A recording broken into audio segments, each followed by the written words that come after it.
오늘은 14번째 시간입니다. 에스라에 담긴 하나님의 말씀, 그리고 하나님이 기록하신 목적에 대해 살필 텐데요. 제가 에스라 하면 여러분은 하나님이 허락하시다라고 선포해 주시기 바랍니다. 에스라, 하나님이 허락하시다. 하나님이 허락하심을, 모든 일에 하나님이 허락하심을 받는 겸손한 자에게 하나님은 은혜를 주십니다. 오늘이요, 우리에게 정말 짧은 성경 가운데 에스라를 통해서 하나님이 허락하시다. 그런데 우리는 하나님의 허락하심이 없어도 우리의 나름대로 잘 살고 있지 않을까요? 저는 여러분을 좀 오늘 도전하고 싶은데, 하나님은 겸손한 자에게 은혜를 주십니다. 겸손한 자는 모든 일에 먼저 하나님의 허락을 받습니다.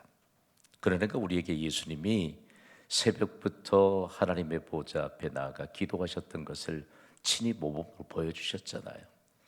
우리가 오해해서는 안 됩니다.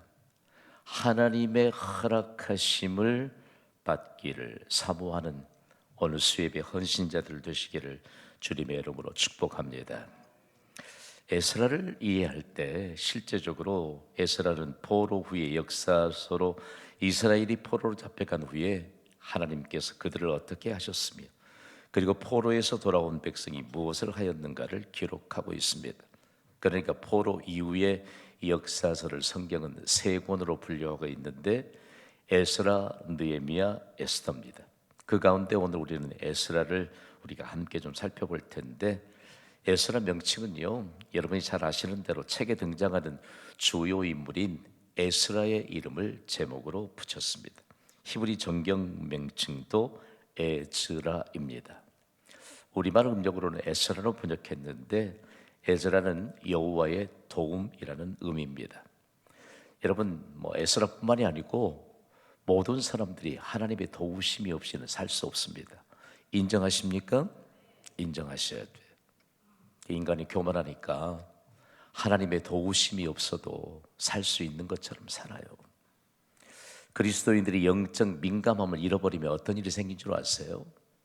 하나님의 도우심이 없어도 될 일이 있고, 하나님의 도우심이 없어도 괜찮은 일이 있다고 구분점이 있다면, 오늘 이 시간을 통해서 내려놓는 은혜가 있기를 간절히 소망합니다. 영어 성경 명칭도요, 실제적으로 70인역에 대해서 계속해서 우리에게 말씀하시는데, 구약 성경을 헬라어로 번역했던 70인역의 영향을 많이 받거든요. 마찬가지로 에스라라고 하는 인물을 책의 이름으로 붙이면서 얼마만큼 이 한 사람의 영향력이 큰가를 가르쳐주고 있습니다. 여러분, 혹시 이스라엘의 3대 랍비로 꼽히는 인물들을 기억하고 있습니까? 따라합시다. 에스라, 힐렐, 가말리엘. 신약 성경을 우리가 함께 해석하고 우리가 말씀을 받을 때 이 세 랍비, 대표적인 세 랍비의 이름이 자주 등장합니다. 퀴즈. 바울의 스승은 누구였죠? 에스라, 힐렐, 가말리엘 중에 누구였죠? 가말리엘. 그러니까 가말리엘보다도 힐렐보다도 에스라라고 하는 이 중요한 하나님의 역사에 획을 그었던 한 사람이 얼마만큼 영향력을 가진 지도자였는가를 알 수 있습니다.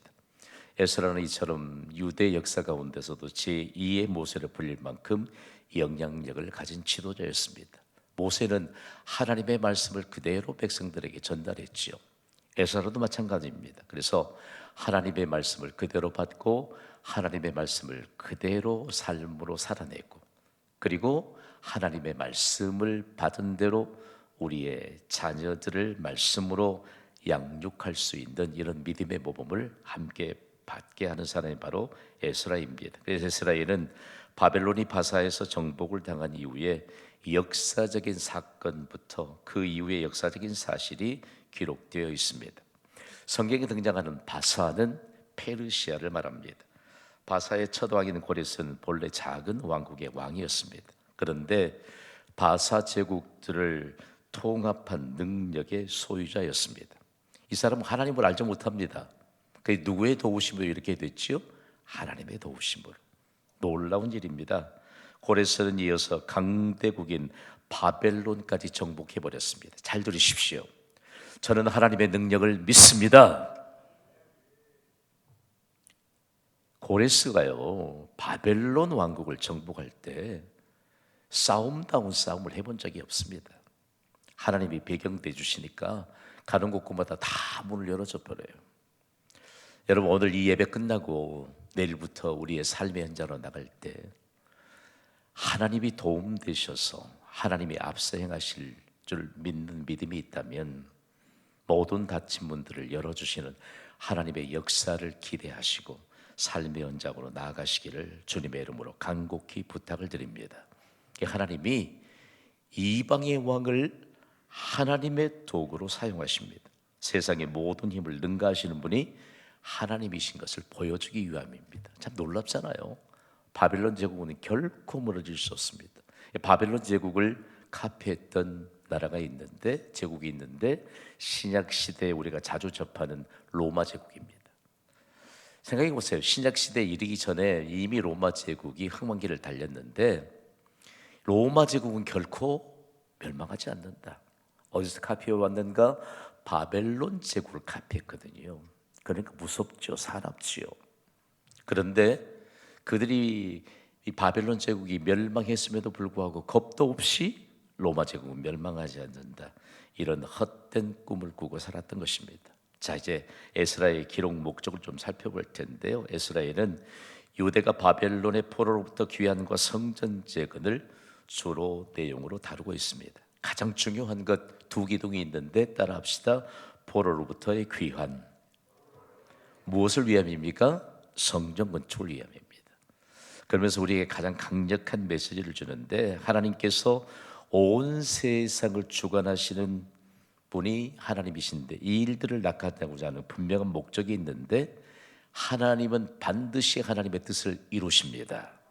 그래 자기 백성이 정신을 못 차리면 이방의 왕까지도 하나님의 도구로 사용하신다는 말씀입니다. 여러분은 선한 열심을 좀 우리가 가집시다. 여러분, 하나님이 우리에게 많은 일을 맡겨주시기를 사모하는 자가 되시기를 바랍니다. 내가 그 일 안 하면요, 하나님은 충성된 사람, 다른 사람에게 그 일들을 맡겨주세요. 그러니까 우리가 한 가지의 일을 통해서 얼마만큼 중요한 하나님의 역사를 나타낼까, 가장 기본이 되는 것이 예배 자리입니다. 여러분, 오늘 앉은 그 예배 자리 얼마나 귀한 자리인 줄 압니까? 지금 오늘 우리가 앉아있는 이 자리에서 우리의 일평생 동안 간직하게 될 품격이 결정됩니다. 믿으시면 아멘 하시기 바랍니다.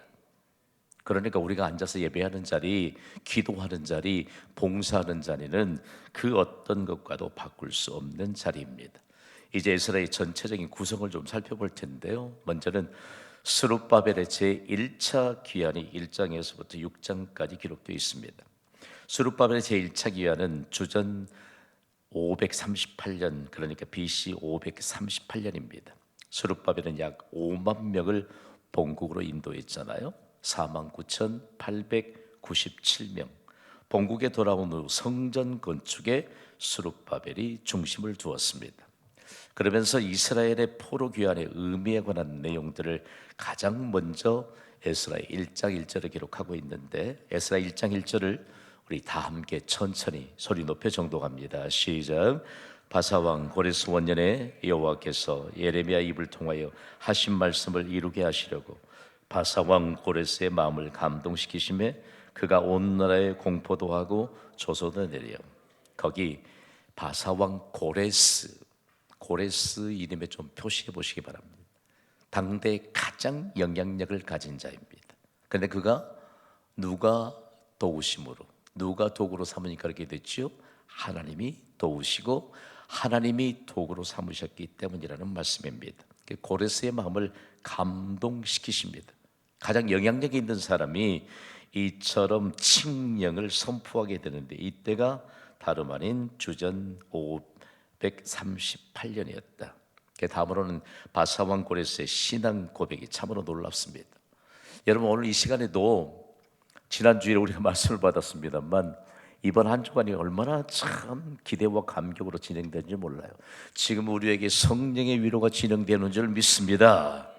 가장 가까이서 우리를 도우세요. 그런데 바사왕 고레스의 마음을 하나님이 감동시키니까 그 감동이 어떻게 표현되느냐, 오늘 말씀은요, 실제적으로 하나님께서 이전에 예레미야에게 약속하셨잖아요. 포로된 지 70년이 되면 너희가 다시 해방되어 본국으로 돌아가리라. 이 말씀을 이루게 하시도록 에스라를 기록하면서 1장 1절을 남기셨는데, 고레스의 마음을 감동시켰는데 여기에서 우리가 놓쳐서는 안 될 귀중한 고레스가 하나님을 향한 믿음의 고백을 하고 있다는 말씀입니다. 오늘 본문 에스라 1장 3절의 고백을 우리 함께 읽습니다. 시작.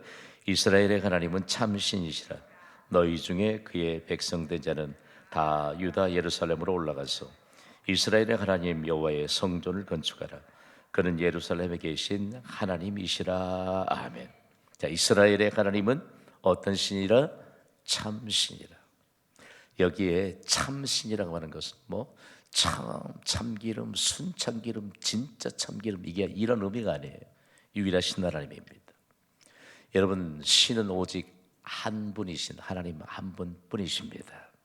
그러니까 우리가 이 믿음의 고백을 한다면 우리에게 믿을 만한 구석이 있거든요.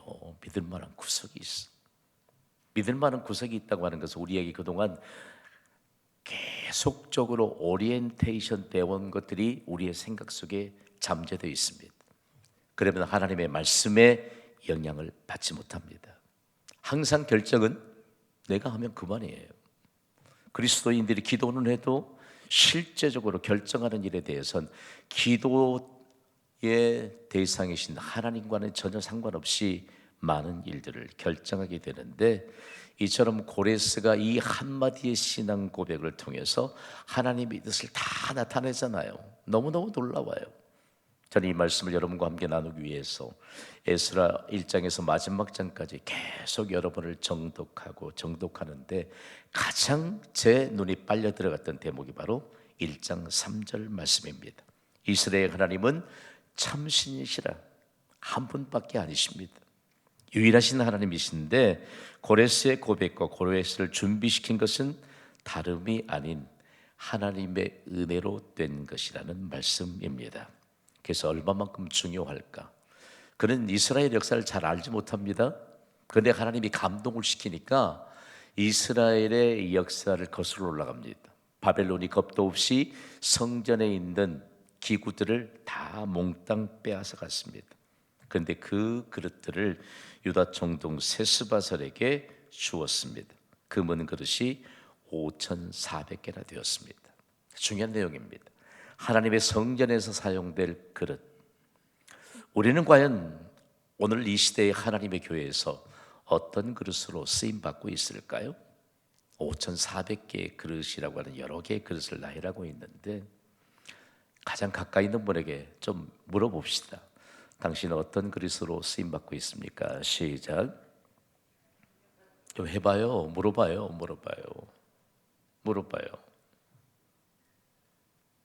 여러분, 우리가 얼마만큼 귀중한 인생을 사는지 몰라요. 우리는 존귀한 하나님의 사람들입니다. 이처럼 신약시대에 가장 중요한 관건이 되었던 것은 하나님의 집에는 많은 그릇이 있습니다. 제가 그릇을 제가 재질로 다 따지지 않아도, 그런데 그 그릇들을 나열할 때 우리의 가슴이 뜨거워져야 돼. 내가 얼마나 귀하게 쓰임받고 내가 얼마나 귀하게 구별된 그릇인가. 이거 대단히 중요한 문제 아니겠어요? 여러분에게 뭔가 하나님 맡겨주시면 그거 하겠다고 하세요. 어려운 일 하겠다고 하세요. 아멘. 공부는요, 쉬운 공부를 할 필요 없어요.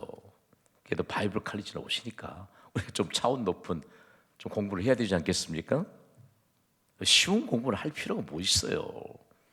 여러분 다 배울 만큼 다 배우셨는데 다시 어디 초등학교에 입학하시겠습니까? 그거 아니잖아요.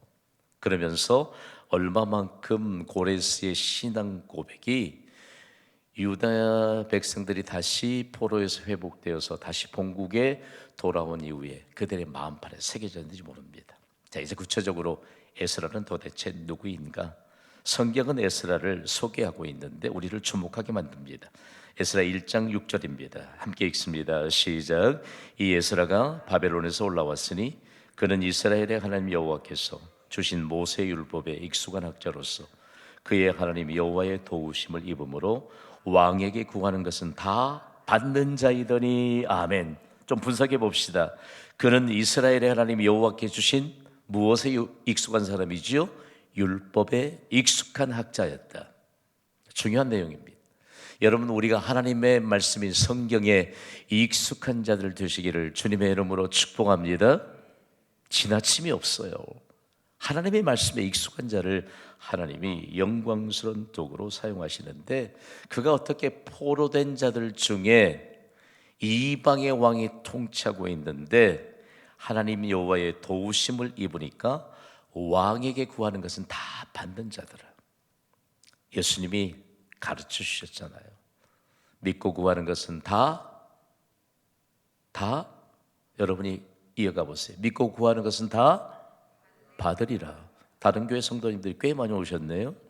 매일 1호선 기도하는데 우리가 얼마만큼 기도와 그리고 믿음에 관한 내용들을 약화시키는지 모릅니다. 여러분, 자신의 의지를 좀 꺾일 수 있는 기회가 되기를 간절히 소망합니다. 우리가 좀 내 생각을 깊이 잡고 그래서 건강하기도 하고 또 우리가 생각하고 있는 그런 어떤 인생들을 추구할 수 있으면 뭐가 걱정이겠어요. 그러나 가장 중요한 것은 하나님의 도우심을 간구하는 자가 복을 받습니다. 하나님의 도우심을 부지런하게 간구해야 됩니다. 이것이 아주 익숙해져야 합니다.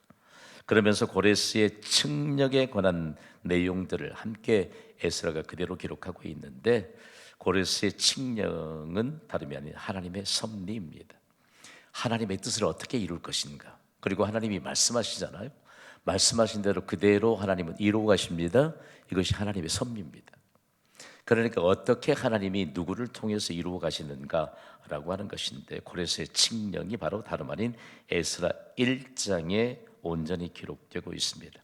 고레스 칙령을 통해서 에스라 전체를 담아낼 수 있습니다. 하나님의 일을 이루려 하면은 반드시 갖춰야 될 세 가지 요소가 있다는 사실들을 가르쳐 주는데, 이 세 가지 요소를 모두 에스라에 담아두고 있다는 말씀입니다. 첫 번째 요소가 하나님의 허락입니다. 오늘 여러분 강의한 여백에 하나님의 허락 무수히 기록하시길 바랍니다. 하나님은 허락하지도 않으셨는데 우리가 영적인 잠만 자고 있어요. 하나님은 허락하시지 않는데 너무 육적인 잠에 취해 있어요. 하나님은 허락하시지 않는데 별로 중요하지 않는 것, 죄송해요. 영혼권의 성도들은 뭐 만들어내는 것, 메이크업 스토리, 성경은 만들어낸 얘기가 아닙니다. 여러분들 우리의 생각을 많이 뺏어가는 것, 그거 다 여러분 생각 한번 해보세요. 우리가 무엇 때문에 우리의 마음을 빼앗기고 있는가, 그리고 우리가 무엇을 추구하고 있는가. 오늘 여성분들, 저는 경신교회 여성도들처럼 반짝반짝 빛나고 아름다운 여성들을 어디 가면 잘 못 봐요. 별로 동의를 안 하시네. 메이크업 하시, 메이크업 저녁에 안 지우실래요? 지우는데 엄청 시간 걸리더라니까요. 저는요 그래도 좀 의리가 있는 사람이에요. 다 지우고 피부에게 먹이고 다 끝난 시점 되면 딱 알 수 있어요. 그때까지 다 이렇게 기다리면서 한참을 생각합니다. 아무리 우리가 메이크업을 해도 그거 지워야 돼요. 우리가 만들어낸 것은 영원하지 않습니다. 그러나 하나님의 말씀은 이 영원한 줄 믿습니다. 그러면서 오늘 우리에게 에스라를 통해서 어떨 것인가, 하나님의 허락하심. 여성분들이요 메이크업 할 때 내일 아침엔 그렇게 메이크업 하세요. 하나님 오늘 메이크업 어떻게 해야 되지요? 오늘 의상 뭐 입어야 되지요? 영어권에 있을 때 큐티 수요, 거기는 수요 예배를 그룹으로 나눠줘서 바이블 스터디도 하고 큐티도 하고 서로 나눔의 시간을 많이 갖는데, 한 여성이 고백했던 건 제가 몇 차례 말씀드렸어요. 하나님 오늘 메이크업 어떻게 해야 되지요? 의상 어떻게 입어야 되지요? 오늘 좀 뭘 먹어야 될까요? 아무거나 먹겠습니까 여러분? 하나님이 허락하지 않아도 우리 먹지 않아야 될 거 먹는다고요, 그리스도인이. 오늘 여기까지만 해도 오늘 강의는 다 한 것 같아요. 하나님의 허락하심. 예수님은 하나님의 허락하심을 매우 중요하게 가르치셨습니다. 마태복음 10장 29절에 예수님이 이렇게 말씀하시거든요. 읽습니다. 시작. 참새 2마리가 한 아사리온에 팔리지 않느냐? 그러나 너희 아버지께서 허락하지 아니하시면 그 하나도 땅에 떨어지지 아니하리라. 믿으시면 아멘 하시기 바랍니다. 어떻게 참새가 동전 2개, 아주 값이 낮은 동전 2개 팔리는 것, 그게 상관이 아니고 생명체인 참새가 이처럼 팔리게 된 것도 하나님이 허락하심이라는 말씀입니다. 오늘을 믿음으로 살아야 하는 이유가 바로 여기에 있습니다. 우리의 의지대로 인생을 살면 후회가 많이 남습니다. 그러나 하나님의 허락하심을 따라 살면 여러분 정말 감사할 일도 충만하게 채워지는 인생을 살게 될 줄 믿습니다. 사도 바울은 실제적으로 하나님의 허락하심으로 자신에게 맡겨진 사명을 얼마나 잘 감당했는지를 알 수 있습니다. 빌립보서 4장 13절입니다. 읽습니다. 시작. 내게 능력 주시는 자 안에서 내가 모든 것을 할 수 있느니라. 아멘. 사도 바울이 얼마나 기도의 사람이에요. 하나님 허락해 주십시오. 하나님이 능력을 주셨습니다. 이 말씀을요, 영어권에 있는 주일학교 교사들이 아이들에게 암송을 시키는데 감동이에요. I can do everything. 생각해봐요. 내가 모든 일을 할 수 있는 것은 하나님이 능력 주시기 때문인 줄 믿습니다. 그래 우리가 실제적으로 우리 한국의 어법은 영어하고 다른 언어하고 좀 반대예요. 가장 중요한 것을 앞에 내놓아야 되고, 그리고 실제적으로 그것을 풀어가면서 우리에게 하는데, 여러분 가장 중요한 것을 먼저 붙잡는 은혜가 있기를 간절히 소망합니다. 오늘은 하나님의 허락하심. 두 번째 요소는 자원하는 마음입니다. 에스라 2장 68절 69절은요 우리의 가슴을 두근거리게 하는 자원하는 마음에 관한 요소를 다 담아내고 있습니다. 우리 함께 읽습니다. 시작. 어떤 족장들이 예루살렘에 있는 여호와의 성전 태에 이르러 하나님의 전을 그곳에 다시 건축하려고 예물을 기쁘게 드리되 힘 잘하는 대로 공사하는 금고에 드리니 금이 6만 1,000다리기요 은이 5천만에요 제사장이 오지 100벌이었더라. 아멘. 여러분, 우리가 하나님께 드리는 모든 것은 금보다 귀한 믿음인 줄 믿습니다. 금보다 귀한 믿음이 아닌 물질의 개념으로 드리니까 그래요. 믿음을 드려야죠. 믿음을. 생각해 보세요.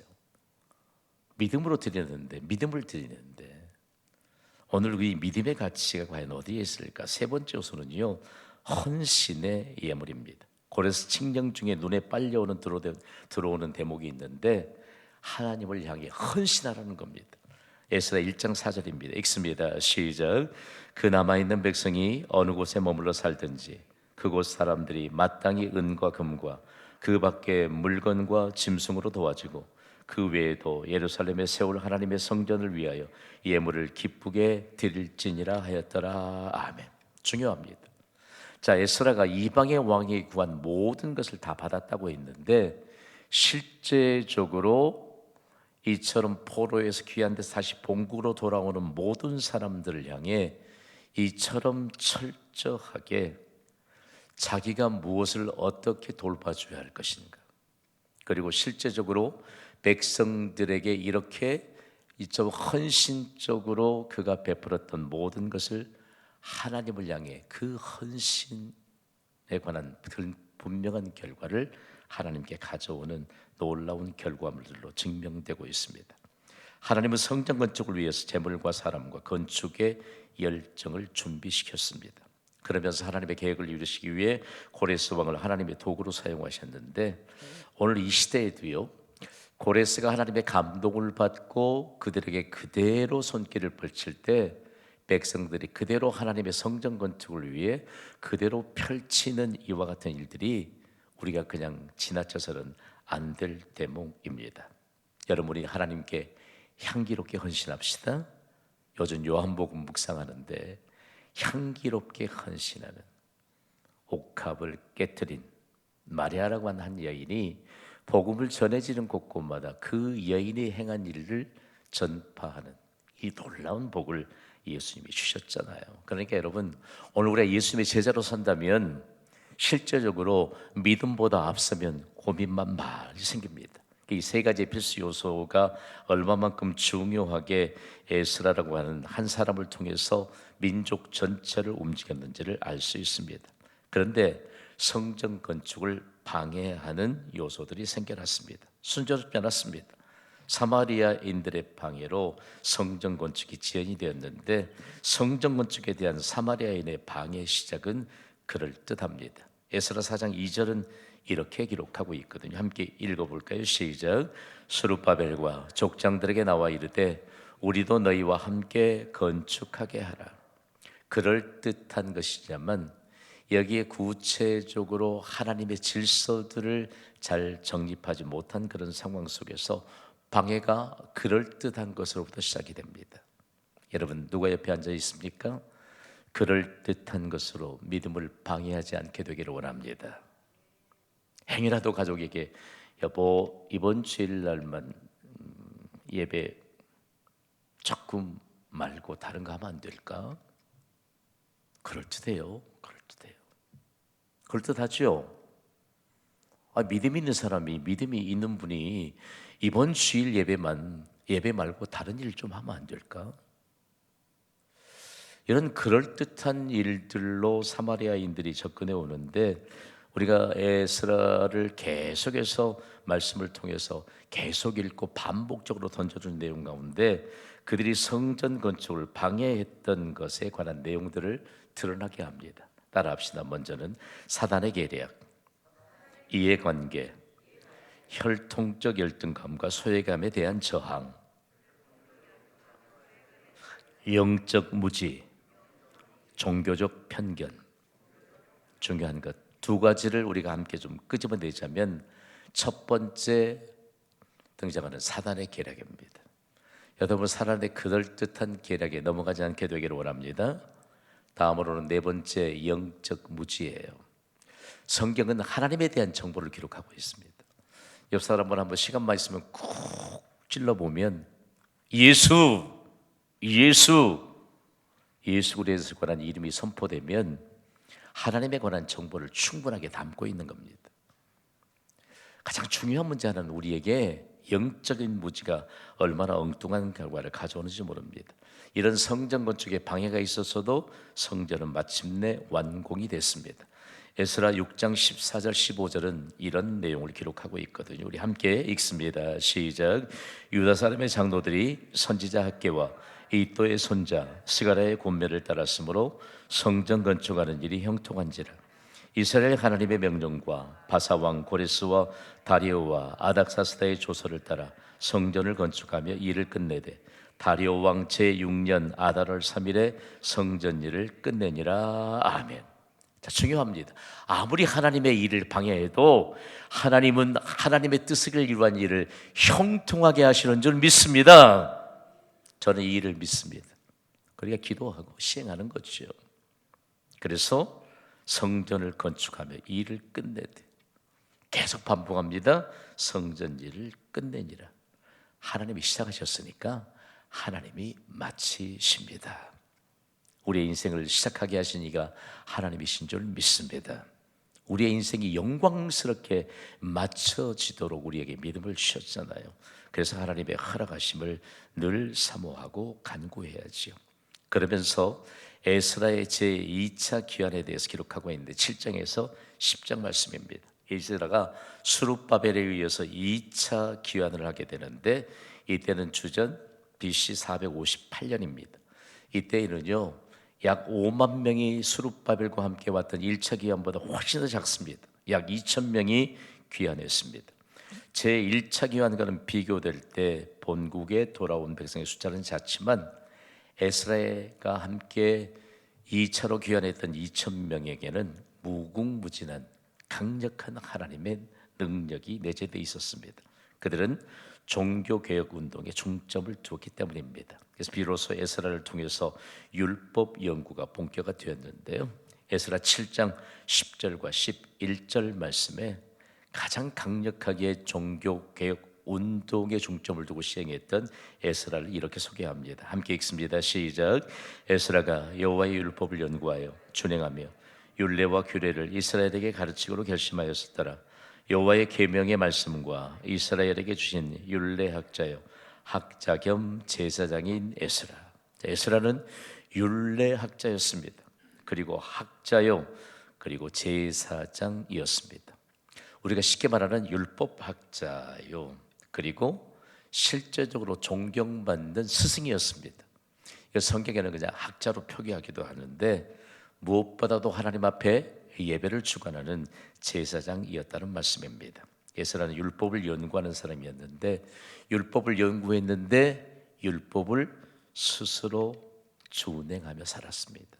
거기 강연 노트 옆에 우리가 신학이라고 하는 이 단어를 한번 쉽게 풀어봅시다. 신학이라고 하는 것은 공부만 하는 게 아닙니다. 에스라처럼 하나님의 말씀을 깊이 연구하고 주변 학문을 연구하는 목적이 하나님의 말씀대로 살아가기 위함입니다. 신학은 우리가 하나님의 말씀을 우리의 삶으로 살아내는 것이 신학입니다. 율법을 스스로 준행하며 사는 사람인 에스라의 모범을 백성들이 따랐고 그리고 율법을 가르치는 사람으로 생겼습니다.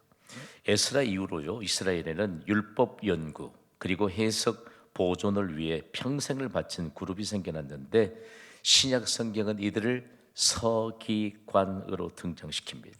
참 구약과 신약 사이에 얼마나 매력이 있는지 모릅니다. 서기관이 등장하면 에스라 이후에 이스라엘에 생겨난 그룹들 다름이 아닌 율법 연구, 해석, 보존을 위해 평생을 가르쳤던 사람인데 서기관들은 에스라처럼 율법을 스스로 준행하지 않았습니다. 이것을 예수님이 지적해 주셨죠. 만약에 예수님이 우리와 더불어 지금 이 세상에 계신다면 너희가 서기관 같은지 에스라 같은지를 면밀하게 조명해 주시고 진단해 주실 것입니다. 자, 이제 마지막으로 적용해 볼 텐데요. 자, 적용에 관한 크나큰 도전의 메시지를 함께 읽습니다. 시작. 에스라처럼 하나님의 허락하심을 증거하는 삶을 사는가? 아멘. 자, 우리는 에스라처럼 하나님의 허락하심을 증거하는 삶을 살고 있을까요? 실제적으로 테트라그람마타라고 불리는 여호와라고 하는 하나님의 이름은 율법학자들 그리고 서기관들을요 이 단어가 등장하면 그대로 멈췄습니다. 계속 카피하면서도 복사하면서도 멈추고 깨끗하게 몸을 씻고 다시 정결하게 그 단어를 옮겼는데 이 단어를 감히 함부로 부르지 못했습니다. 그러면서 과연 어떻게 우리의 삶에 하나님의 허락하심이 있는가?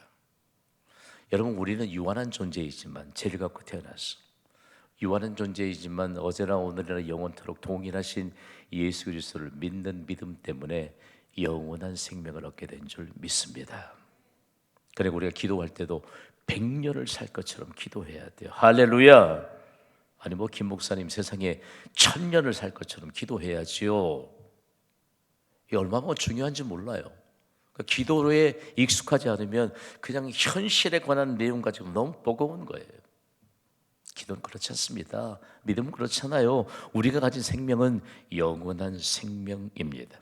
마태복음 5장 13절 14절을 스크린 따라 읽을 텐데 예수님은 하나님의 허락하심을 이렇게 증거했습니다. 읽습니다. 시작. 너희는 세상의 소금이니 너희는 세상의 빛이라. 하나님이 우리에게 허락하신 것은 너희는 세상의 소금이라는 말씀입니다. 너희는 세상의 빛이라고 말씀합니다. 그럼 오늘 좀 긴 여운을 남겨놓고 우리의 마음에 좀 새겨봅시다. 나는 과연 에스라처럼 하나님의 허락하심을 증거하는 삶을 사는가? 오늘은 조용히 우리 반주자 찬양 한 곡 연주할 때 가슴에 손을 한번 얹어봅시다.